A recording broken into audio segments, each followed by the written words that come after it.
Mmh. C'est-à-dire qu'en Russie, c'est peut-être un des rares pays où on envisage ouvertement une victoire américaine, paradoxalement. Une victoire américaine qui se fera peut-être au prix d'un bombardement nucléaire par les Israéliens, parce que ce n'est pas les Américains eux-mêmes qui vont lancer des bombes atomiques sur l'Iran.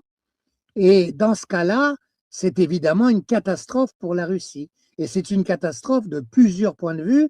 Du point de vue qu'ils perdent évidemment un allié au sud, non, ce n'est pas un rêve éveillé du tout.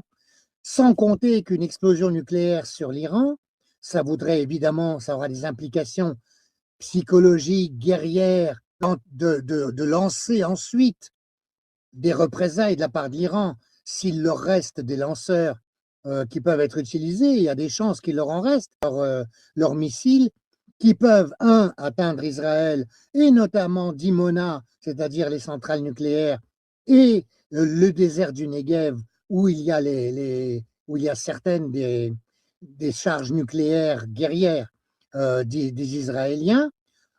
Et donc, évidemment, c'est peut-être une disparition de la Palestine dans ce cas-là. Je pense de Palestine au sens historique, hein.